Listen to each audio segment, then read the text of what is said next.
everyone, welcome back to my channel. My name is Alina. Here I share delicious and simple vegan recipes that are easy enough to make for new vegans and those who have been vegan for a while. Today I want to share with you one of our family's favorite summertime dessert recipes, a delicious strawberry rhubarb crisp. In case you've never tried strawberry rhubarb crisp, imagine layers of delicious fruit filling with sweet strawberries and tart rhubarb, and everything is topped with this crunchy oat-based crisp topping. With every bite, it's just heavenly, like summer on a plate. All right, let me show you what ingredients we're going to use. First, some strawberries. These are fresh, but you can also use frozen strawberries. Then we're going to use some rhubarb. It looks a lot like red celery, but it doesn't taste like celery at all. It actually tastes kind of tart. The earlier in the season you get it, the more tender it will be. By the way, you can use frozen rhubarb too. Sometimes I know that they sell it at stores.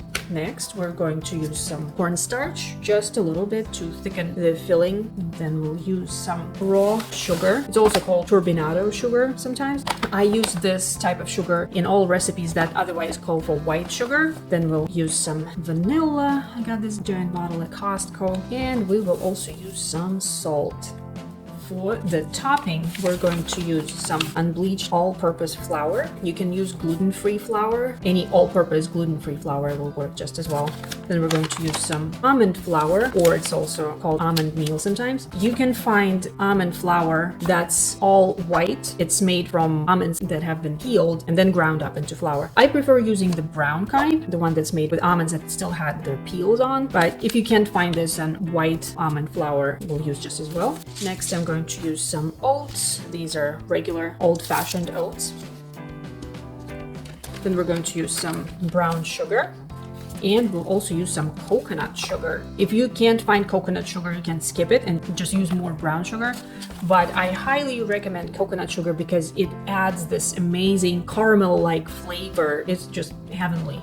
Then we'll also use some vanilla, some coconut oil, and a little bit of salt. And that's it. I have this recipe on my website, veganrunnereats.com. I'm going to link it up in the video description and in the first comment. If you'd like to get the list of ingredients and written instructions, follow the link in the comments and you will get to the recipe. All right, let's keep going. So first things first, we are going to prepare our filling. I'm going to start by cutting out the tops of the strawberries, and then we're going to chop them up into bite-sized pieces.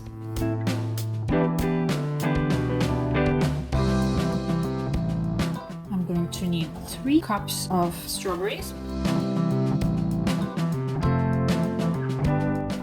Next up, rhubarb. Rhubarb stems can come pretty thin like this or thick like this, so we want to try to keep them about the same size. This big guy, I'm going to slice it in half.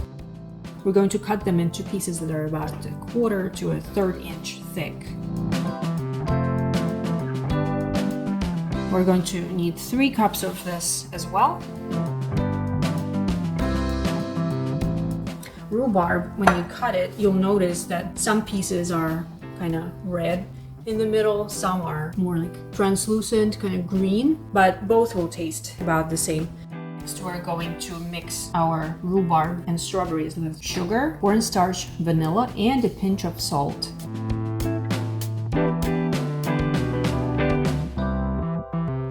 Next, we are going to make the topping. Here I combined 3/4 cup of all-purpose flour with 3/4 cup of almond meal.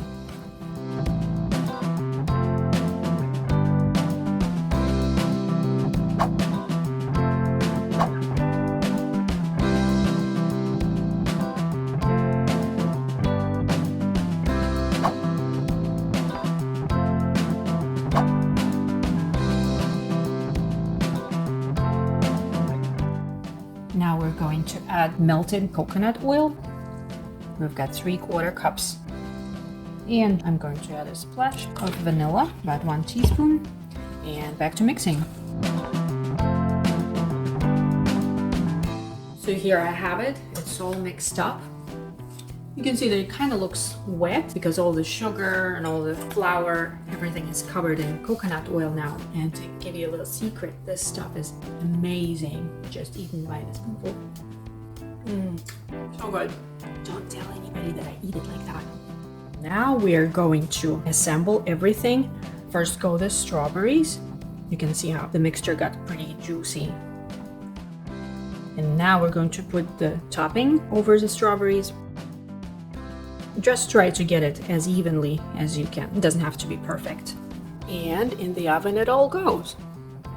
Just put my strawberry rhubarb crisp in the oven. I preheated the oven to 375 degrees. The cooking time will vary depending on whether you're using fresh fruit or frozen. So as you know, I'm using both fresh strawberries and fresh rhubarb. In this case, I'm going to set the timer for about 28 to 30 minutes. If I was using frozen strawberries and fresh rhubarb, I would start checking at around 38 minutes. If you're using both frozen rhubarb and frozen strawberries, add another 5 to 7 minutes and start checking at about 45, 47 minutes.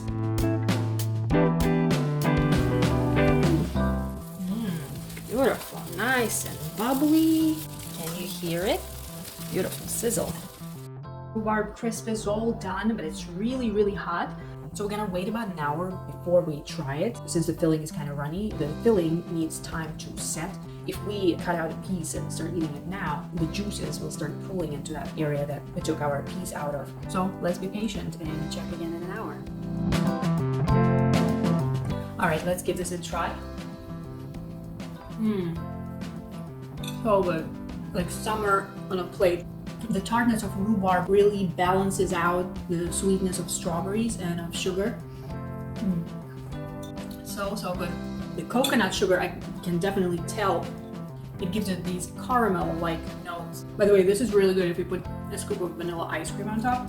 Yeah, so I highly recommend.